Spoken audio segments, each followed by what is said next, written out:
On dit qu'il ne faut jamais dévoiler son jeu trop tôt. Pendant 8 longues années, j'ai vécu selon ce credo, laissant tout le monde croire que je n'étais qu'un raté sans valeur. Même ma femme, Sophia, celle que je croyais aimer ou ignorait qui j'étais vraiment. Et ce soir-là, perché dans un coin de notre canapé en cuir, sirotant de l'eau comme si de rien n'était, je les ai laissés rire. Sophia, avec ses cheveux impeccablement coiffés et le collier de perles scintillantes que je lui avais offert, était dans son élément. Elle adorait jouer les hôtesses, surtout auprès de son cercle d'amis proches. Je les appelais « l'entourage ». C'étaient ces dames qui portaient des robes de créateurs pour un barbecue dans le jardin, juste pour se surpasser. Et ce soir, j'étais leur divertissement sous le masque. « Daniel, mon chéri, pourquoi ne leur parles-tu pas de ta dernière recherche d'emploi » demanda Sophia d'une voix traînante, d'une douceur esséurante, mais teintée d'une venin qu'elle seule possédait. La salle éclata de rire avant même que je puisse ouvrir la bouche. Ce n'était pas la première fois qu'elle m'utilisait comme une blague, mais ce soir, elle semblait déterminée à se surpasser. Peut-être que le nouveau champagne l'avait enhardie. Sa meilleure amie, Mélissa, n'a pas tardé à intervenir. « Franchement, Sophia, tu es une vraie sainte. Si mon mari n'arrivait pas à garder un emploi, je ne sais pas ce que je ferais. Daniel n'essaie même pas, hein. » Elle m'a lancé un regard noir, et j'ai réussi à esquisser un faible sourire. C'est ça, jouer un rôle. Il faut être convaincant, même quand chaque fibre de son être hurle de douleur. J'avais envie d'éclater de rire en disant à Mélissa que c'était grâce à moi qu'elle avait obtenu son poste de directrice marketing. J'avais vu la lettre de licenciement rédigée et j'attendais son nom, mais non, pas encore. Sophia se laissa aller en arrière, faisant tourner le vin dans son verre. « Oh, Mélissa, ne sois pas trop dure avec lui. Au moins, il sait se débrouiller en cuisine. Ce type fait des spaghettis excellents et il faut bien que quelqu'un fasse la vaisselle ici. » D'autres rirent. Même les maris se joignirent à la fête, leur rire résonnant dans les plafonds voûtés de la maison que j'avais payée, la maison qu'ils croyaient appartenir à Sophia grâce à ses prétendues contributions financières. C'est drôle comme aucun d'eux n'a remarqué les failles dans son histoire, n'est-ce pas? Pensait-il vraiment que son travail caritatif à temps partiel finançait ce palais au sol de marbre ou les voitures de luxe garées devant? Non. Mais il croyait ce qu'il voulait croire, parce que c'était plus facile mais je les laissais faire. Les insultes comme carburant. Sophia n'avait pas fini. Tu te souviens de la fois où Daniel a décidé de devenir consultant? Oh, ma chérie, tu as passé des mois à préparer cet entretien, n'est-ce pas? Comment s'appelait l'entreprise? Ah oui. Summit Innovation. Ils ne l'ont même pas rappelé. Elle éclata de rire, se tenant les côtes comme si c'était la chose la plus drôle qu'elle ait jamais entendue. Ça toucha une corde sensible. Elle l'ignorait, mais cet entretien n'avait rien de tel. C'était mon audit trimestriel de routine, une évaluation clandestine pour m'assurer que mes managers faisaient bien leur travail. J'étais assis en face de mon équipe de recrutement, les jugeant silencieusement comme ils me jugeaient. C'était ma façon de tout contrôler. Et maintenant, ma propre femme avait transformé cela en blague. Le reste de la nuit s'est transformé en une séquence de remarques cruelles, de regards entendus et de verres qui trinquent. Ils n'ont pas vu ma prise sur mon verre se resserrer, ni le feu qui s'allumait derrière mon expression placide. C'est ce qui est drôle avec les gens comme eux. Ils pensent que les gens silencieux sont faibles. Mais la faiblesse n'est pas le silence. La faiblesse, c'est croire que son trône est solide alors qu'il est bâti sur des mensonges. Finalement, Sophia m'a fait signe d'aller à la cuisine en disant « Sois gentille. Veux-tu nous apporter une autre bouteille ?» Je me suis levé et j'ai obéi, le visage marqué par une obéissance silencieuse. Mais en m'éloignant, j'ai entendu les mots qu'elle avait murmurés à Mélissa. Honnêtement, je ne sais pas combien de temps je pourrais encore supporter ça. Un homme sans ambition est une honte. Gêné? C'est comme ça qu'elle m'appelait. J'ai senti la chaleur monter dans ma poitrine, mais je l'ai ravalée. Cette nuit-là, il ne s'agissait pas de réagir. Il s'agissait de se souvenir. Chaque mot qu'il prononçait, chaque rire qu'il partageait nourrissait ce qui allait suivre. Debout dans la cuisine, débouchant une autre bouteille de champagne que j'avais achetée, j'ai jeté un coup d'œil à l'horloge. Il était 21h47. Moins de 12 heures avant la réunion du conseil d'administration. Moins de 12 heures avant l'effondrement de leur monde. Qu'ils rient ce soir, pensais-je, car demain aucun d'entre eux ne sourirait. Je suis retourné au salon, posant la bouteille sur la table basse comme un beau mari. Sofia remarqua à peine ma présence, trop occupée à leur raconter sa dernière visite au spa. Je me rassis et repris ma place dans le coin, invisible et insignifiant à leurs yeux. Mais à l'intérieur, je souriais. Qu'ils se moquent de moi. Qu'ils croient que je n'étais rien. Parce que lorsque l'horloge sonnerait 9 heures le lendemain matin, ils apprendraient la vérité. L'homme qu'ils avaient rabaissé n'était pas seulement leur père. Il était leur patron. Le dernier coup de cruauté. Ce n'était pas la première fois que Sofia me mettait dans l'embarras devant des amis. Mais cette soirée était un chef-d'œuvre de cruauté. Elle ne se contentait pas d'animer. Elle montait un spectacle. Chaque sourire, chaque boutade, chaque exagération visait à la hisser sur un piédestal et à m'enterrer 6 pieds sous terre. Mélissa, commença-t-elle en faisant tournoyer le vin dans son verre comme si elle était née avec des spiritueux millésimés à la main, tu aurais dû voir Daniel le mois dernier. Il est rentré tout excité, pensant avoir trouvé le poste idéal. Elle se pencha comme si elle partageait un secret scandaleux. Il a passé 3 heures à remplir le formulaire, en y mettant tout son cœur et toute son âme, et vous savez quoi? Elle s'arrêta, souriant comme un chat du Cheshire. Ils n'ont même pas pris la peine de lui envoyer une lettre de refus. La salle a explosé de rire. Je me suis assis là, mon visage comme un masque soigneusement construit, hochant la tête comme si je faisais partie de la blague. À l'intérieur, je comptais chaque rire, chaque insulte. Il ne s'agissait plus seulement de moi. Les amis de Sofia étaient des cadres intermédiaires et des chefs de service dans mon entreprise. C'étaient ces mêmes personnes qui se targuaient d'être au sommet, aveugles au fait que leur carrière dépendait des décisions de l'homme dont ils se moquaient. Sofia était implacable. Elle croisa les jambes, mettant en valeur les loups-boutins que j'avais achetés, et fit un geste dramatique. Honnêtement, j'ai tout essayé pour l'aider, tu sais. Je lui ai même suggéré de devenir barista au café du coin. Au moins, il gagnerait des pourboires. Plus de rire. Même les maris se sont joints à eux, trinquant avec leur verre en signe d'approbation. Pendant un moment, j'ai pensé à dire quelque chose.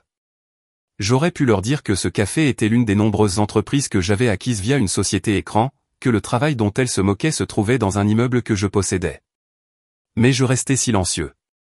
Le temps pressait, et ce soir n'était pas le moment de briser leurs illusions. L'énigme de l'indifférence. Le sourire de Sofia s'élargit lorsqu'elle reporta son attention sur moi. Qu'en penses-tu, Daniel? Tu devrais peut-être m'écouter, pour une fois. Son ton était empreint de condescendance, comme si j'étais un enfant qui s'était égaré dans une conversation d'adulte. J'ai haussé les épaules, gardant ma voix égale. Tu as peut-être raison. Je vais me renseigner. Elle ne s'attendait pas à ça.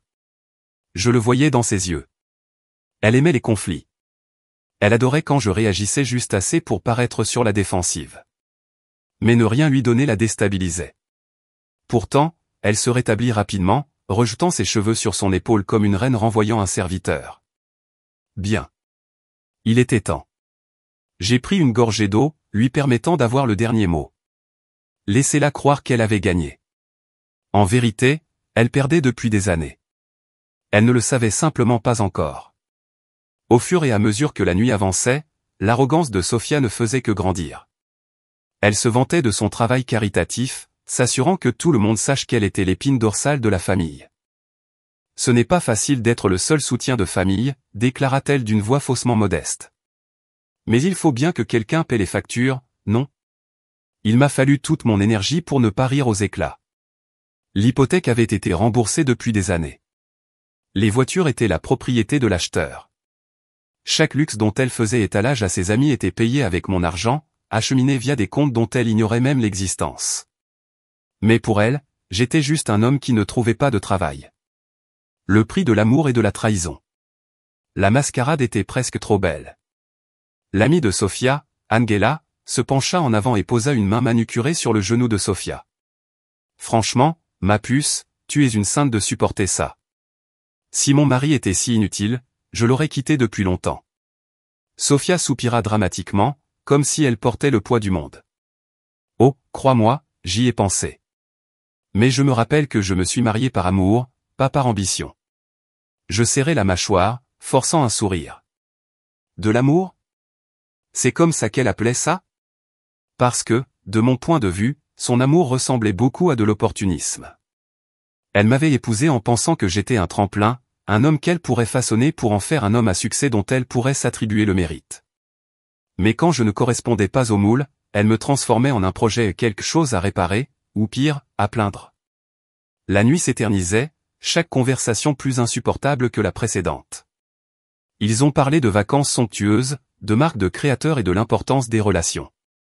Je restais assis là, hochant la tête, ma présence étant à peine reconnue, à moins que ce ne soit pour préparer la prochaine blague à mes dépens. « Daniel, pourquoi ne nous apporterais-tu pas une autre bouteille de champagne » demanda gentiment Sophia, son sourire acéré.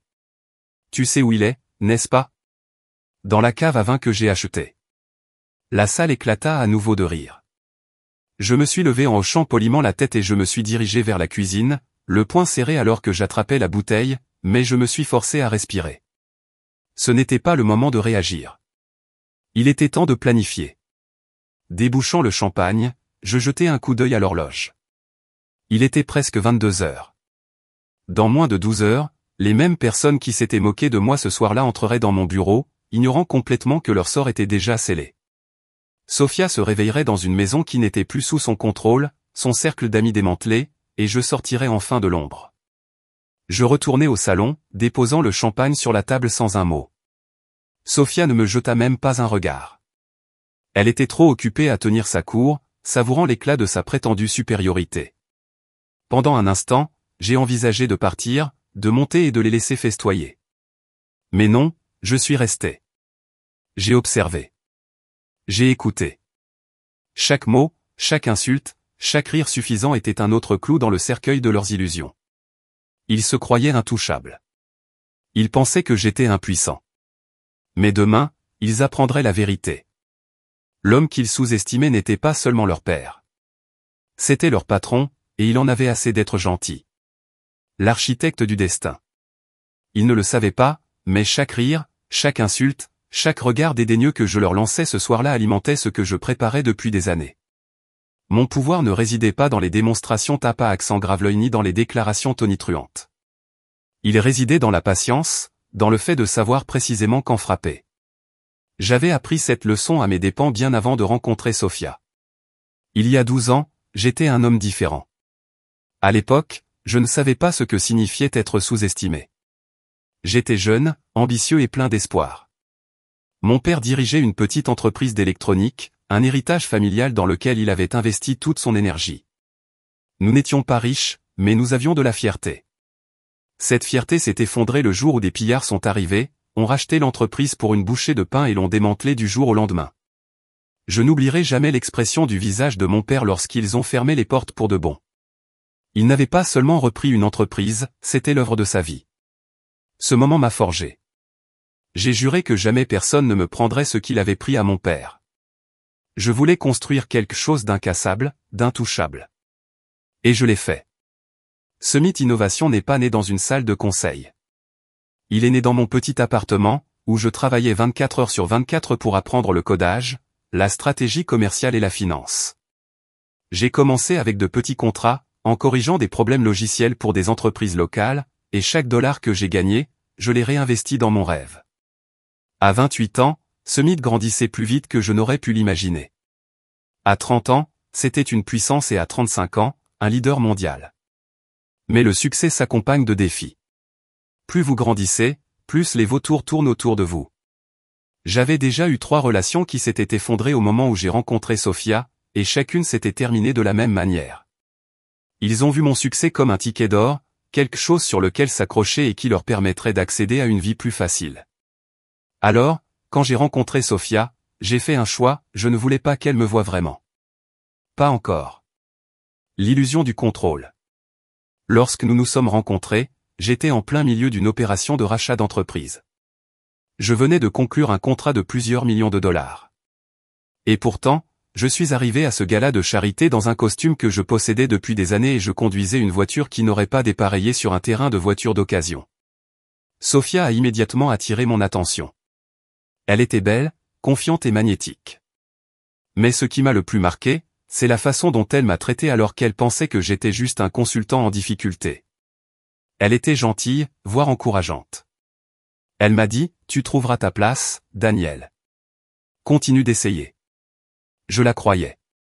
Je pensais qu'elle était peut-être différente. Nous sommes sortis ensemble pendant 1 an avant que je ne fasse ma demande. Au moment où nous nous sommes mariés, je pensais avoir fait le bon choix.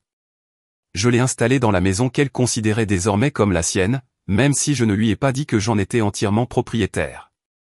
Je lui ai laissé croire que nous partagions tout, que nous construisions une vie ensemble. J'ai même versé de l'argent sur son compte chaque mois pour qu'elle ait le sentiment de contribuer financièrement. Au début, elle était gentille, mais le succès change les gens, ou plutôt les révèle. Les fissures n'ont pas tardé à apparaître. La patience de Sophia s'est transformée en critique, ses paroles aimables en pique voilée.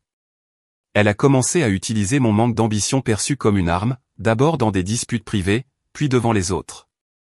J'aurais pu l'arrêter à tout moment, mais je ne l'ai pas fait. Au lieu de cela, je lui ai laissé croire qu'elle avait le contrôle. Je lui ai laissé penser qu'elle était la raison de notre vie. Je l'ai même laissé dépenser sans compter, sachant que chaque dollar qu'elle affichait provenait de mon travail acharné. Ce qu'elle ne savait pas, c'est que je la regardais toujours. Je ne créais pas seulement une entreprise. Je construisais des garde-fous. Chaque société écran, chaque compte privé, chaque document juridique a été conçu pour protéger ce que j'avais construit. Sophia n'avait aucune idée que chaque vacance extravagante, chaque voiture de luxe, chaque robe de créateur était payée par Summit Innovation, via des comptes qu'elle ne pouvait pas retracer. Et elle ne savait certainement pas que ses amis, son cercle le plus proche de soi-disant personnes performantes, étaient mes employés. La meilleure amie de Sophia, Melissa, était la responsable du marketing. Angela dirigeait les ressources humaines. Même les maris, avec leurs costumes sur mesure et leur sourire suffisant, étaient des cadres supérieurs, tous triés sur le volet par mois. Ils pensaient être intouchables, gravir les échelons de l'entreprise et prendre des décisions qu'ils croyaient être les leurs. Mais la vérité était que chaque promotion, chaque projet, chaque soi-disant réussite dont ils se vantaient lors des dîners était orchestré par moi. Je n'ai pas seulement créé Summit Innovation. Je l'ai contrôlé. Et ils n'étaient que des pions dans un jeu auquel ils ne savaient même pas qu'ils jouaient. Le clou final. Alors que Sophia et ses amis se moquaient de moi ce soir-là, je pensais aux dossiers enfermés dans mon bureau à l'étage. Images de surveillance d'événements d'entreprise ivres où ils baissent leur garde. Rapport de dépenses montrant leur mauvaise utilisation des fonds de l'entreprise. Conversations enregistrées détaillant leur stratégie commerciale douteuse. Ils pensaient être invincibles, mais ils ne comprenaient pas qu'ils étaient observés par quelqu'un qui planifiait ce moment depuis des années. La voix moqueuse de Sophia me tira de mes pensées. « Daniel, est-ce que tu m'écoutes au moins » dit-elle en riant. « Honnêtement, je ne sais pas comment tu peux espérer accomplir quoi que ce soit si tu es constamment dans un état second. » J'ai souri, un petit sourire calculateur. « Tu as raison, dis-je. Je devrais me concentrer davantage. » Elle hocha la tête, satisfaite, sans se rendre compte à quel point ces mots étaient vrais. Parce que pendant qu'elle voyait un échec, c'était moi qui détenais tout le pouvoir. Et demain, quand j'entrerai dans ma propre entreprise, pas seulement en tant que mari de Sophia, l'illusion qu'elle avait construite se briserait. L'aube du châtiment. La vérité sur le pouvoir est simple. Ce n'est pas une question de la force avec laquelle vous parlez ou de la façon dont vous vous montrez. Le vrai pouvoir est silencieux. C'est patient. Il attend ce moment précis où les gens qui vous sous-estiment sont les plus arrogants, et alors il leur montre qui vous êtes vraiment. Cette nuit-là, alors que je transportais une autre bouteille de champagne dans le salon, je savais que j'avais atteint ma limite. L'humiliation, les rires, les regards dédaigneux, tout cela s'était accumulé au fil des années. Mais la dernière pique de Sophia, délivrée avec un sourire satisfait tandis que ses amis trinquaient, fut l'étincelle qui alluma la mèche. Honnêtement, je ne sais pas combien de temps je pourrais encore faire durer ce mariage.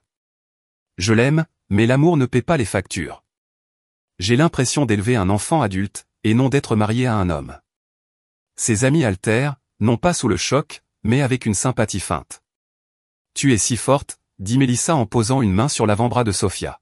« Je ne sais pas comment tu fais. » Je lui dis constamment qu'elle mérite mieux, a ajouté Angela. Quelqu'un d'ambitieux, quelqu'un qui puisse égaler son énergie. Je me suis figé. Gelé dans l'embrasure de la porte, une bouteille à la main, écoutant le chœur des acquiescements. Ma prise se resserra sur le goulot du champagne. J'en avais assez entendu. Chaque mot, chaque insulte, chaque commentaire condescendant. Il me forait dessus, mais pas de la manière dont il l'avait prévu. Chaque piqûre ne m'a pas affaibli. Cela m'a fortifié.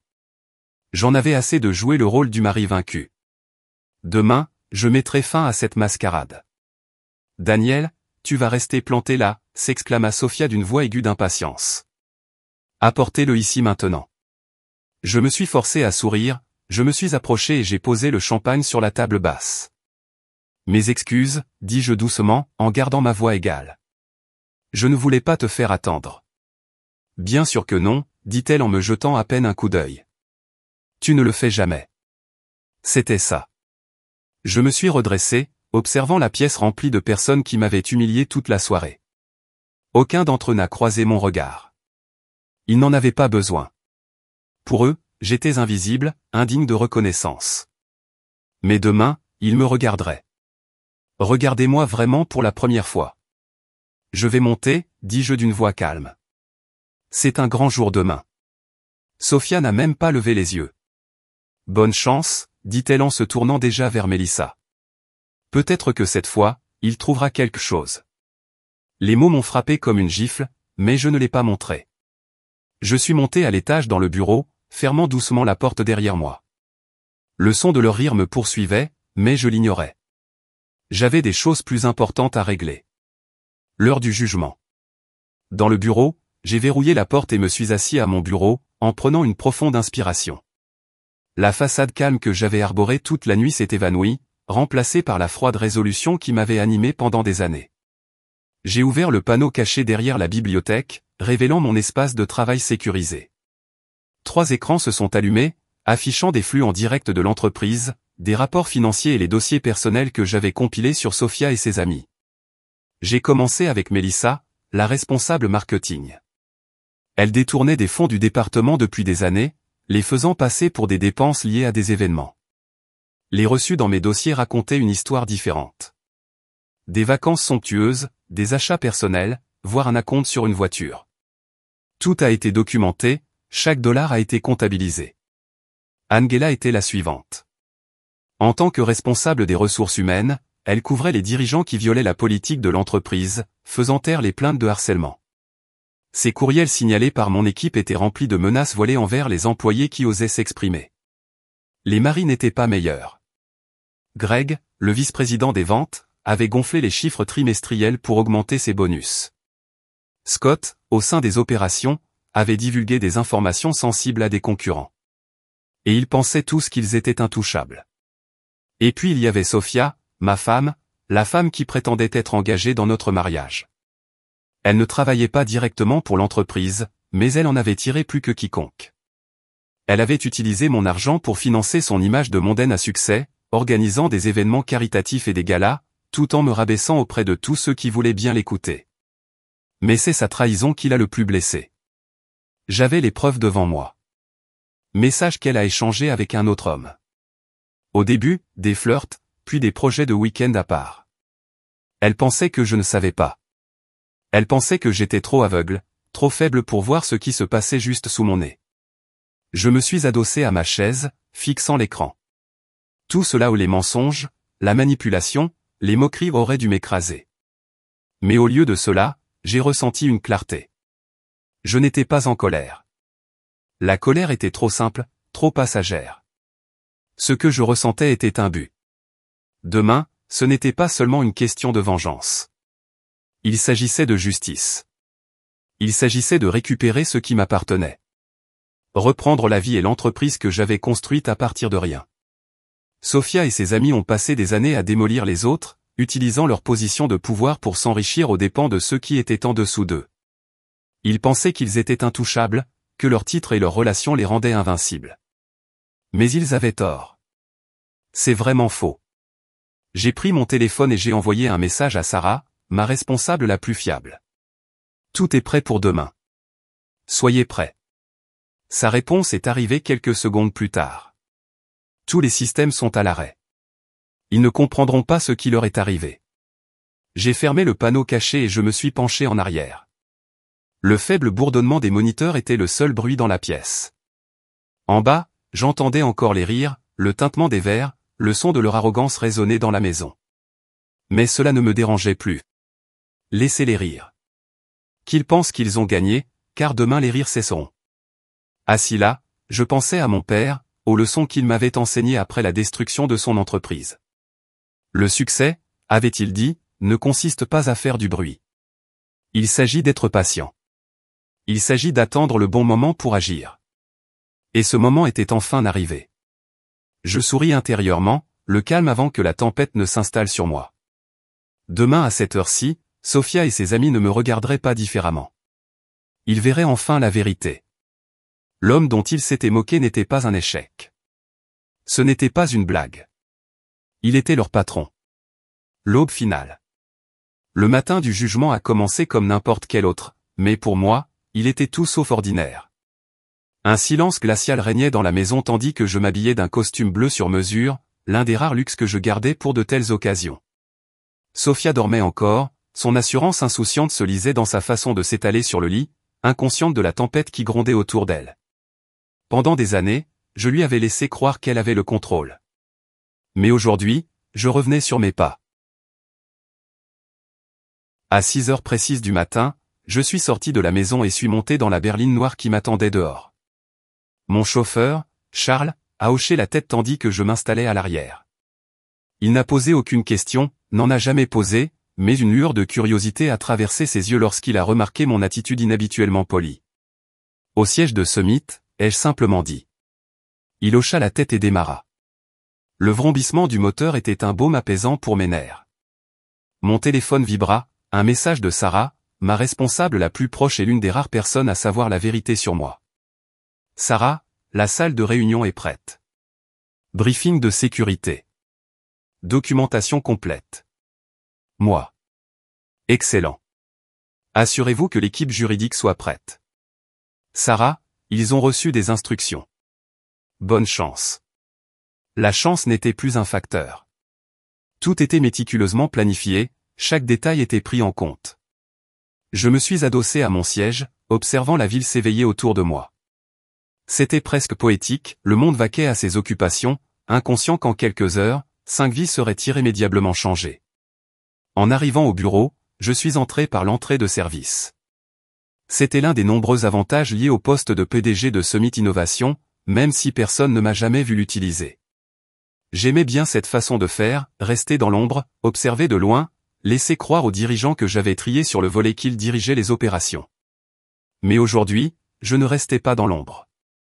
Sarah m'attendait au bureau de la sécurité. Elle m'a tendu un badge visiteur avec un léger sourire narquois. Angela Martinez, disait-il, un pseudonyme que j'utilisais lorsque je devais travailler sous couverture dans ma propre entreprise. Tout est en place, dit-elle en désignant les écrans diffusant en direct les différentes parties du bâtiment. Les amis de votre femme sont déjà là. Les réunions matinales battent leur plein. J'ai jeté un coup d'œil aux écrans et j'ai vu Melissa, Angela, Greg et Scott arriver un par un, riant et discutant comme si c'était un jour comme les autres. Ils n'avaient aucune idée de ce qui les attendait. Assurez-vous que la sécurité sache qu'il ne faut pas intervenir sans instruction, ai-je dit. Je ne veux pas de perturbation. Sarah hocha la tête. Compris. Et ta femme, Sophia? Mon estomac se serra à cette pensée. Elle ne participait pas directement au démantèlement de l'entreprise, mais ce que j'avais prévu pour elle n'en était pas moins méticuleux. Elle le saura bien assez tôt, dis-je en chassant cette pensée d'un geste de la main. Concentre-toi sur la tâche à accomplir. L'acte final. À 8h45 précise, je pris place dans le hall, vêtu de mon déguisement discret. J'observais l'arrivée des acteurs principaux du jour. Melissa, confiante et séduisante, la tête haute, aboyait des ordres dans son téléphone. Angela suivait de près, s'arrêtant pour saluer la réceptionniste avec un sourire fin. Greg et Scott sont arrivés ensemble, riant de leur partie de golf du week-end. Ils ne m'ont pas remarqué, assis là, à feuilleter le rapport annuel de Summit comme un candidat nerveux.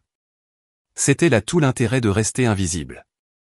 Ils n'ont jamais regardé à 2 fois. À 9h précises, je me suis rendu au service des ressources humaines pour mon entretien. C'était, bien sûr, une mascarade, un test pour mesurer l'ampleur du mal. Je voulais constater par moi-même comment mon propre processus de recrutement avait été corrompu sous leur direction. Thomas, le représentant des RH, m'a accueilli avec un léger sourire, visiblement indifférent. Ce sera une évaluation rapide, a-t-il dit en me conduisant dans une petite salle de conférence. Juste quelques tests de compétences simples et un bref entretien. Le test d'aptitude était d'une simplicité presque ridicule. J'ai volontairement fait des erreurs, tâtonnant avec des questions auxquelles j'aurais pu répondre en dormant. À travers les parois vitrées, j'ai vu Mélissa passer, scrutant la pièce avec un léger ricanement. Elle ne m'a certainement pas reconnu.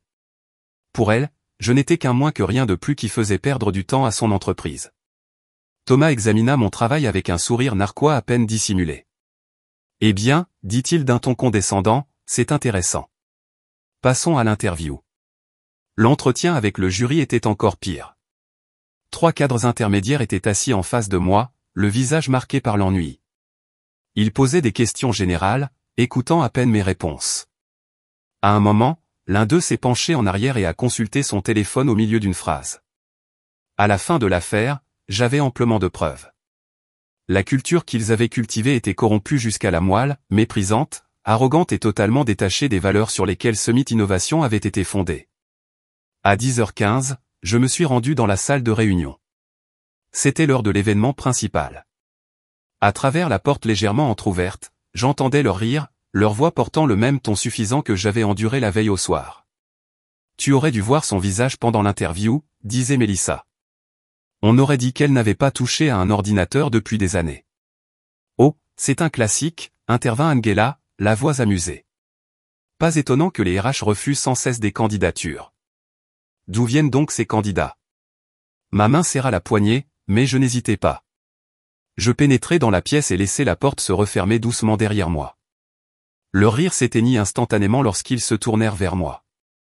J'ai lu la confusion dans leurs yeux, une lueur de reconnaissance tandis qu'ils peinaient à me situer. En fait, dis-je d'une voix égale et mesurée, je pense qu'il est temps d'avoir une vraie conversation. Mélissa cligna des yeux, les sourcils froncés. Qui es-tu et que fais-tu ici? J'ai souri et j'ai pris ma place à la tête de la table, le siège qui avait toujours été le mien. Je suis Daniel Carter, ai-je dit.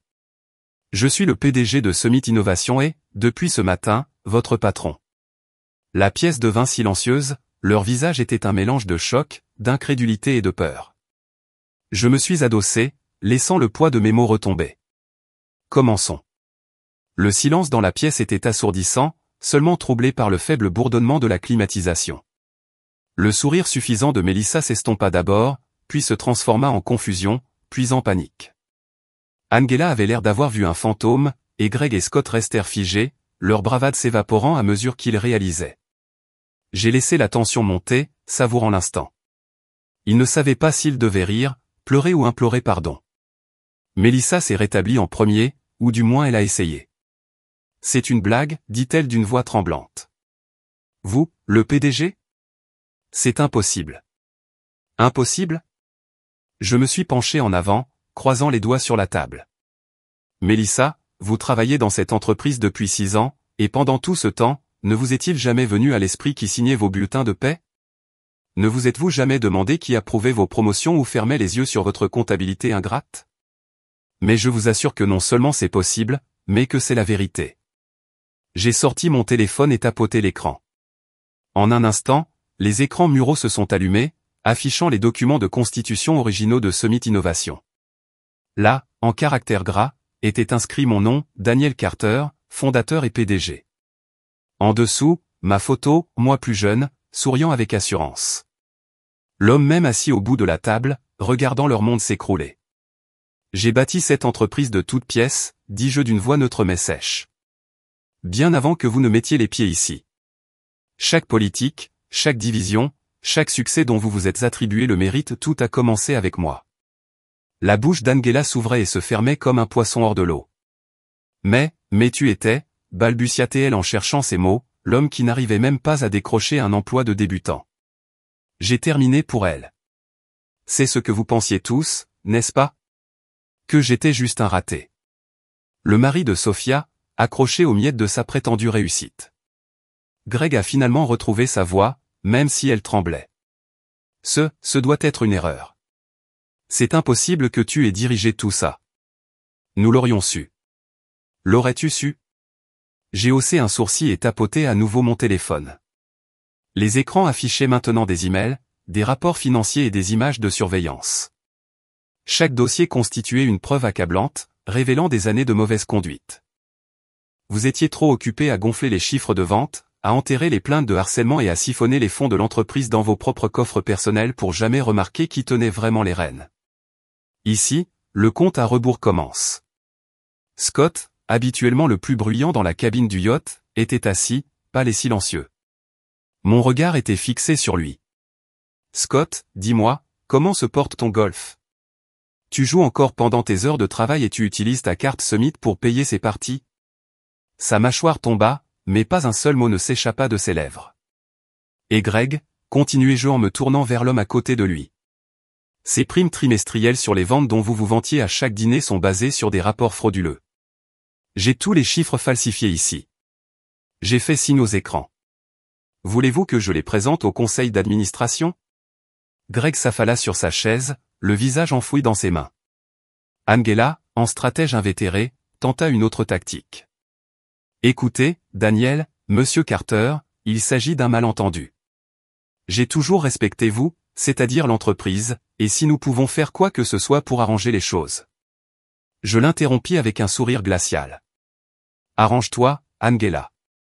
Tu as passé des années à étouffer les plaintes, à réduire les employés au silence et à entretenir une culture toxique. Tu n'as respecté que ton propre confort. Melissa, toujours opportuniste, se pencha en avant, d'un ton suppliant. Daniel, on ne savait pas. Si seulement on avait su. Tu ne t'es jamais moqué de moi, ma voix s'éleva légèrement, tu ne t'es pas moqué de moi, tu ne m'as pas traité comme un moins que rien dans ma propre maison. Je me suis levé, les mains fermement posées sur la table. L'ignorance n'est pas une excuse. Tu ne savais pas parce que tu t'en fichais. Tu pensais que j'étais inférieur à toi, et maintenant tu en subis les conséquences. J'ai tapoté mon téléphone une dernière fois, et l'écran derrière moi a de nouveau bougé. Cette fois, il affichait leurs avis de licenciement, chacun signé et daté, avec effet immédiat. Vous êtes tous licenciés. Votre accès au compte et système de l'entreprise a été révoqué. Des agents de sécurité vous attendent à l'extérieur pour vous escorter hors des locaux. Non, non, non, marmonna Greg en secouant la tête. Tu ne peux pas faire ça. Mon regard se posa sur lui. Je viens de le faire. Angela se leva brusquement, sa chaise raclant le sol. C'est scandaleux. Nous allons porter plainte. Nous allons? Tu vas faire quoi? Ai-je rétorqué en l'interrompant. Me poursuivre en justice pour licenciement pour motif grave pour avoir dénoncé la fraude, le vol, le harcèlement que tu as passé sous silence? Je t'en prie, Angela, mais je te promets que j'ai plus de preuves que tu n'as d'excuses. La porte s'est ouverte et 2 agents de sécurité sont entrés. Accompagnez-les aux ressources humaines pour les entretiens de départ, ai-je dit d'un ton glacial. Assurez-vous qu'ils comprennent les conditions de leur indemnité de départ, ou de son absence. Un par un, ils se levèrent, leur confiance envolée. Melissa me lança un regard venimeux, comme si sa colère pouvait effacer ce qui s'était passé. Angela semblait lutter contre ses larmes. Greg et Scott partirent sans un mot, la tête basse. Alors qu'ils atteignaient la porte, je criai, oh, et encore une chose. Ils se retournèrent, une lueur d'espoir désespérée dans les yeux. N'essayez pas de contacter vos concurrents. Vos clauses de non-concurrence sont toujours en vigueur, et croyez-moi, je surveillerai la situation.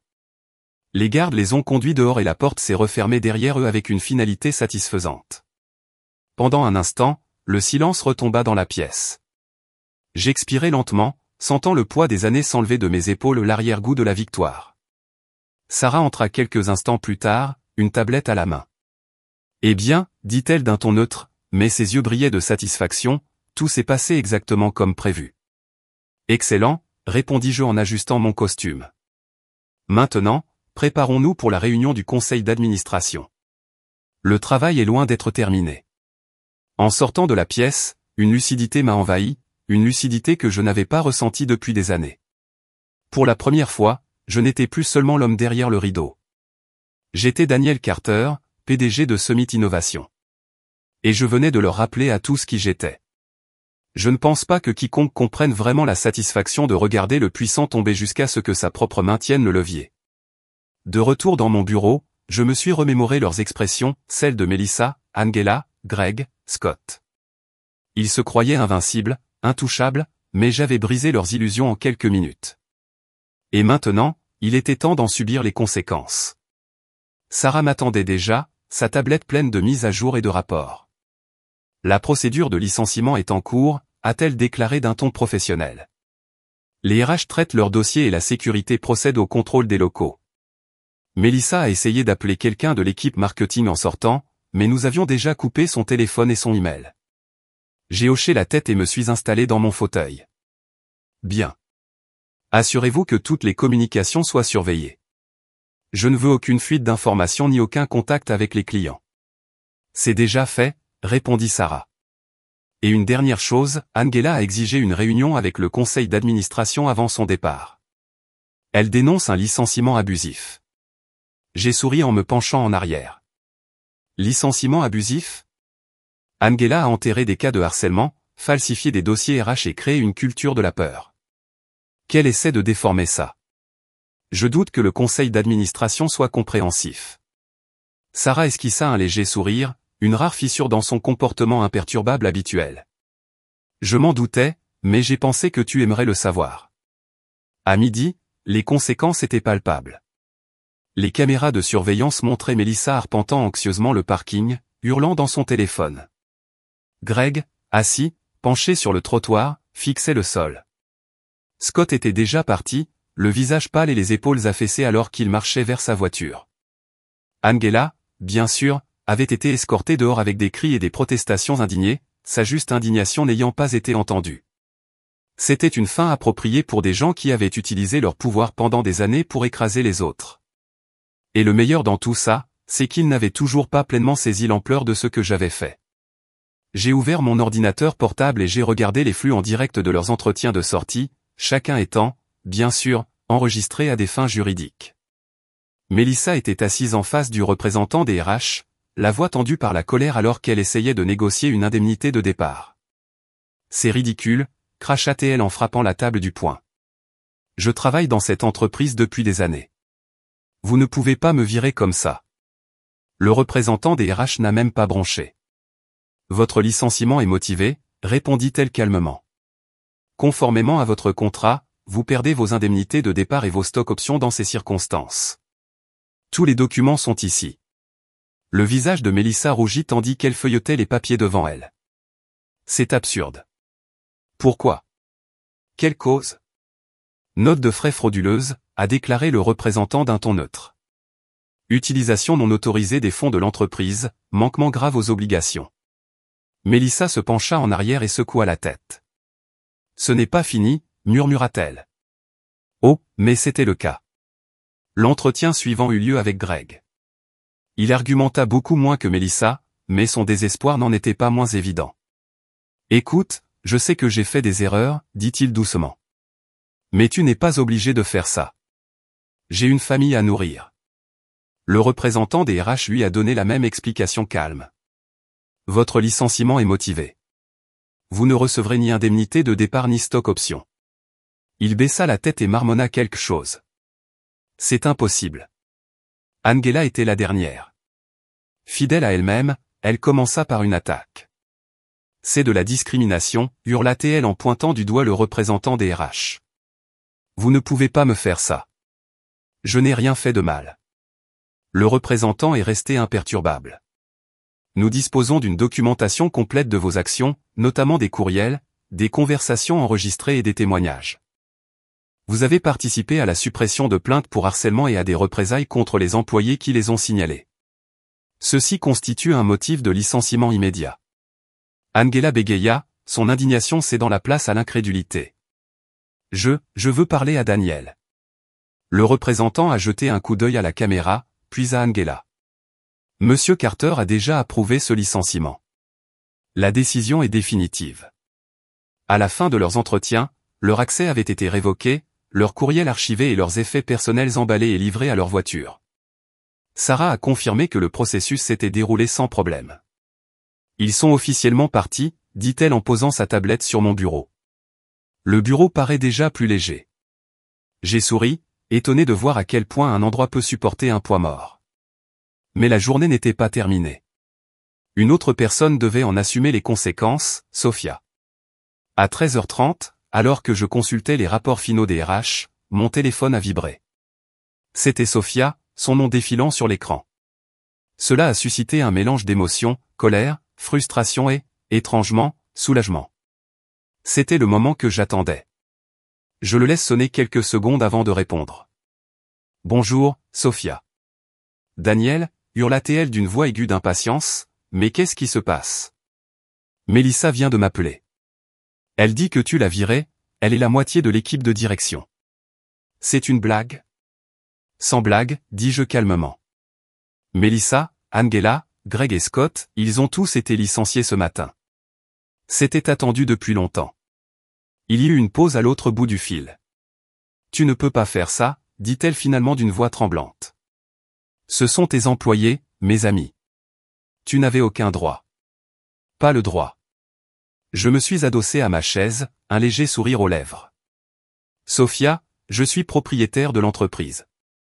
J'en ai tous les droits. Son inspiration brusque était presque satisfaisante. Quoi? Qu'est-ce que tu dis?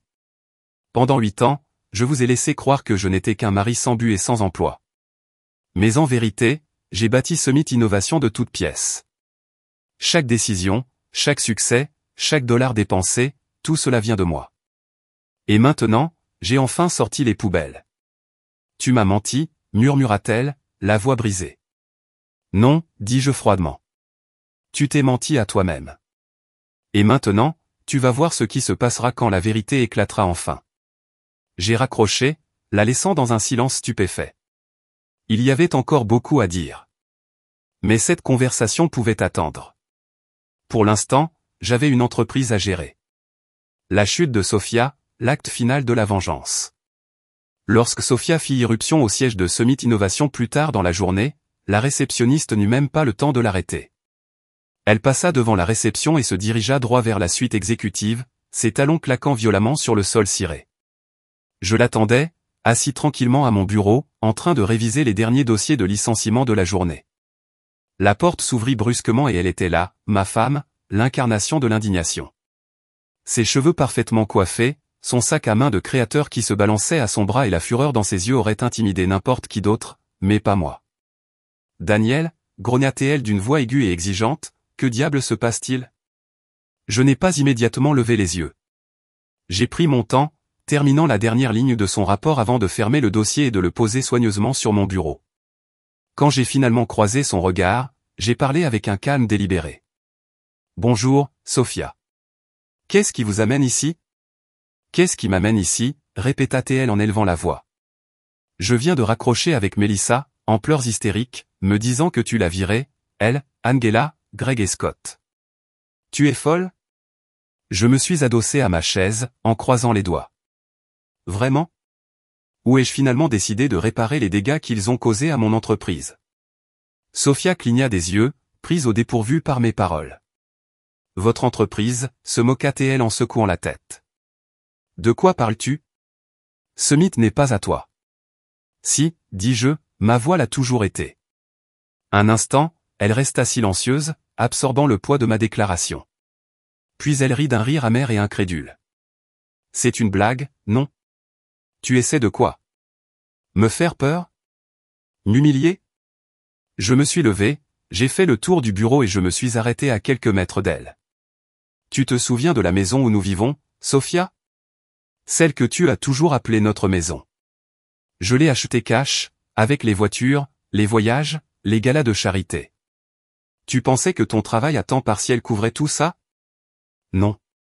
Tous les luxes dont tu as fait l'étalage ont été financés par Summit Innovation, mon entreprise. » Son visage pâlit et elle serra plus fort son sac à main. « Tu mens. » Suis-je ?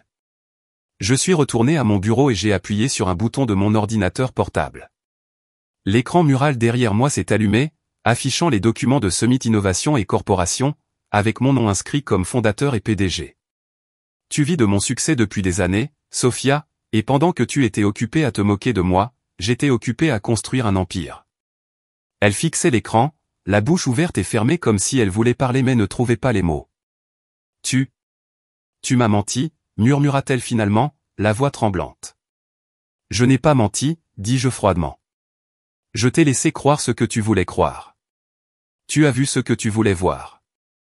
Un homme à dominer, à contrôler et à rabaisser. Tu ne t'es jamais demandé pourquoi tout semblait si facile, pourquoi les factures étaient toujours payées, ni pourquoi ton style de vie ne correspondait jamais à ce que tu pensais que nous pouvions nous permettre. Tu n'as jamais eu l'intention d'approfondir la question.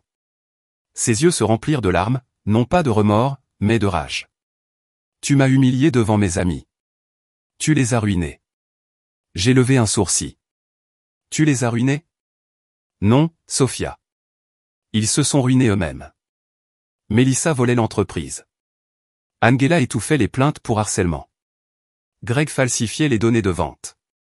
Et Scott divulguait des informations confidentielles à ses concurrents. Ce n'étaient pas tes amis. C'étaient des parasites, tout comme toi. Le mot l'a frappé comme une gifle, et pendant un instant, j'ai cru qu'elle allait crier. Au lieu de cela, elle se redressa, essayant de retrouver un semblant de dignité. Tu es allé trop loin, Daniel, dit-elle d'une voix glaciale. Tu crois pouvoir m'humilier comme ça? Tu le regretteras. Je laissai échapper un petit rire. Des regrets? Sophia, pendant des années, j'ai subi tes moqueries, ta condescendance et ton manque total de respect. Tu as fait de moi la risée de tous, me présentant comme un raté, alors que tu te délectais de la vie que j'avais construite. Mon seul regret est de ne pas l'avoir fait plus tôt. Sa colère bouillonnait. Tu ne peux pas me faire ça, siffla-t-elle. Nous sommes mariés. J'ai droit à la moitié de tout. Je me suis dirigé vers mon bureau, j'ai ouvert un autre dossier et j'en ai sorti une pile de papiers. Je les ai posés sur la table entre nous et les ai glissés vers elle. C'est là que tu te trompes. Tu as signé un contrat prénuptial lors de notre mariage. Il garantit que tout ce que j'ai construit avant et pendant notre mariage reste à moi. Tes droits prennent fin aujourd'hui. Elle fixait les papiers, les mains tremblantes. Tu divorces de moi, murmura-t-elle. Oui, ai-je répondu sans hésiter. Et avant même de penser à contester, sachez ceci, j'ai déjà parlé aux meilleurs avocats spécialisés en divorce de la ville. Aucun d'entre eux ne prendra votre dossier. Votre accès au compte joint est révoqué et vos dépenses excessives cessent immédiatement. Son visage s'est décomposé lorsque la réalité de sa situation l'a frappé. Daniel, s'il te plaît, dit-elle, la voix brisée. Je levai la main pour lui couper la parole. Ne fais pas ça. Tes larmes de crocodile ne m'émeuvent plus, Sophia. Pendant des années, je t'ai tout donné, plus que tu ne méritais, et tu m'as rendu l'appareil par le mépris et la trahison. Je suis fini. Elle se tenait là, stupéfaite et silencieuse tandis que j'ouvrais la porte. La sécurité vous escortera dehors, dis-je en désignant les 2 gardes qui attendaient dehors. Prenez le peu de dignité qui vous reste et partez. Daniel, dit-elle doucement, sa voix à peine un murmure. Je ne voulais pas te dire au revoir, Sophia, dis-je en retournant à mon bureau. Et bonne chance. Tu vas en avoir besoin. Alors que la porte se refermait derrière elle, un étrange sentiment de libération m'envahit. Pour la première fois depuis des années, j'étais libéré de sa manipulation, de ses mensonges et de sa cruauté. J'avais repris possession de ma vie, de ma compagnie et de mon estime de moi. La chute de Sophia n'a pas seulement marqué la fin d'un mariage toxique, c'était le début d'un nouveau chapitre pour moi. Assis dans mon fauteuil, à contempler le coucher de soleil sur la ville, je savais que ce n'était que le début. La renaissance de Summit Innovation. Le lendemain du départ de Sophia, l'ambiance chez Summit Innovation était électrique. Le brouillard toxique qui planait depuis des années s'était dissipé, remplacé par un sentiment d'espoir et de renouveau. Ce matin-là, à mon arrivée au bureau, les employés se sont arrêtés pour me saluer, non pas avec la politesse forcée réservée au mari de leur PDG présumé, mais avec des sourires sincères et des hochements de tête respectueux. Pour la première fois, ils m'ont vu tel que j'étais vraiment, l'homme qui avait bâti cette entreprise à partir de rien. Sarah m'a rencontré à mon bureau, sa tablette omniprésente à la main. Nous avons finalisé les plans de réorganisation, dit-elle d'une voix calme, mais avec une pointe d'enthousiasme. Les services touchés par Mélissa, Angela, Greg et Scott montrent déjà des signes d'amélioration. La productivité a augmenté de 25% dans certains domaines. Bien, répondis-je en prenant la tablette et en examinant les données. Et les employés qui sont partis à cause d'eux? Des nouvelles? Nous avons contacté toutes les personnes qui ont déposé plainte ou démissionné pour harcèlement ou discrimination, a déclaré Sarah. 12 d'entre elles ont déjà accepté une offre de réembauche. Les autres envisagent de le faire. Nous sommes certains qu'elles savent qu'elles évoluent dans un environnement totalement différent. J'ai dit, je veux qu'ils se sentent en sécurité ici, qu'ils se sentent valorisés. Sarah hocha la tête, un léger sourire effleurant ses lèvres. Compris. Plus tard dans la journée, j'ai tenu une réunion générale dans l'auditorium principal, une première pour moi. Pendant des années, j'avais fui les projecteurs, préférant travailler en coulisses. Mais il était temps de prendre la parole et de m'adresser à ceux qui ont permis à Summit Innovation de continuer à fonctionner, même sous l'ombre de la corruption. Alors que je montais sur scène, le silence s'installa dans la salle. Des centaines de visages se tournèrent vers moi, leurs expressions mêlant curiosité et impatience. Je m'agrippai au bord du podium, m'installant un instant avant de prendre la parole. « Bonjour », ai-je commencé, ma voix portant aisément dans le micro. Pour ceux qui ne me connaissent pas, je m'appelle Daniel Carter. Je suis le fondateur et PDG de Summit Innovation. Un murmure parcourut la foule, mais je continuai. Ces dernières années, je suis resté dans l'ombre, observant cette entreprise grandir et évoluer. Et si j'ai été témoin d'un talent et d'une innovation incroyable, j'ai aussi été profondément déçu. Une culture de la peur, du favoritisme et de la malhonnêteté s'est installée ici, et j'assume la responsabilité de ne pas y avoir remédié plus tôt. La pièce était maintenant complètement silencieuse, tous les yeux fixés sur moi. Mais cela s'arrête aujourd'hui, ai-je dit fermement. Les personnes responsables de cette culture sont parties, et désormais, cette entreprise sera un lieu où chacun, quel que soit son poste, se sentira valorisé, respecté et responsabilisé. J'ai présenté nos nouvelles initiatives, canaux de feedback anonymes, protocoles RH améliorés et programmes de mentorat pour les employés souhaitant évoluer au sein de l'entreprise. J'ai parlé de responsabilisation et de collaboration, ainsi que de l'instauration d'une culture de confiance et d'innovation. À la fin de mon intervention, la salle a applaudi à tout rompre. Pour la première fois depuis des années, j'ai ressenti une vague de fierté, non seulement pour ce que j'avais construit, mais pour ce que cela devenait. Au cours des mois suivants, la transformation fut spectaculaire. Des services auparavant enlisés dans l'inefficacité et le favoritisme commencèrent à prospérer. Jennifer, une brillante programmeuse qui avait quitté l'entreprise après sa mise à l'écart par Melissa, revint à la tête de notre nouvelle division IA. Sous sa direction, nous avons déposé 5 brevets en 6 mois, soit plus que l'entreprise au cours des 3 années précédentes. Thomson, l'un de nos plus gros clients, a doublé son contrat avec nous, citant comme facteur clé notre nouvelle direction et nos initiatives en matière de transparence. D'autres clients ont suivi son exemple, et notre chiffre d'affaires a explosé. Mais le plus gratifiant n'était pas la réussite financière. C'était de voir les employés s'épanouir. Ceux qui auparavant hésitaient à s'exprimer partageaient désormais ouvertement leurs idées. La collaboration remplaçait la concurrence.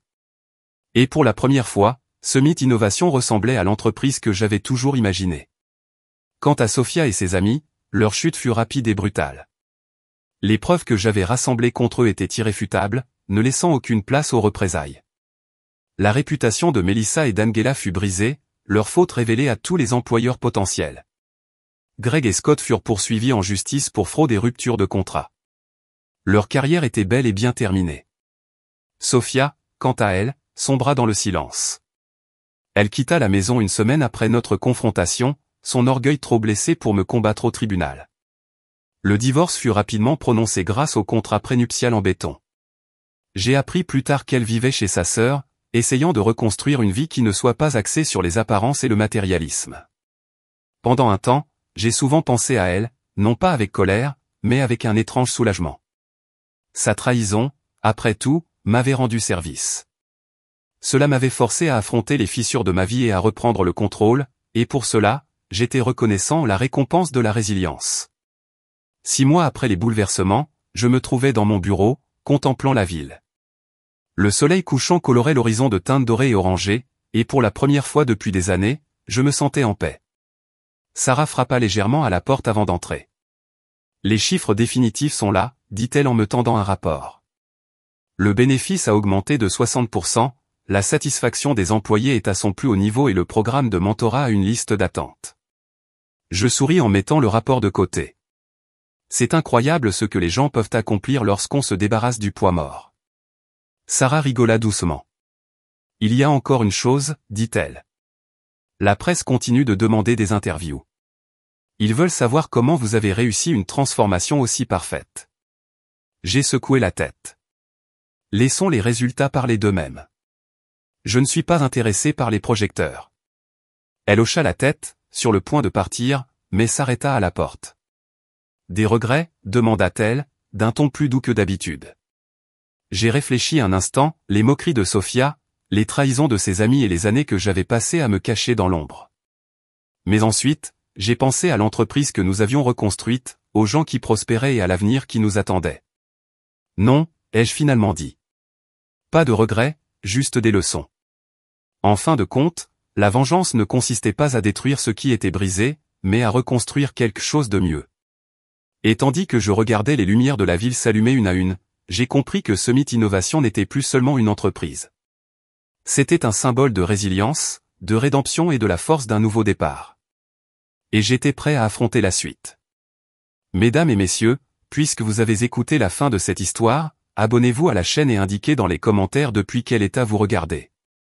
Voyons quel pourcentage de téléspectateurs d'élite parviendra à la fin.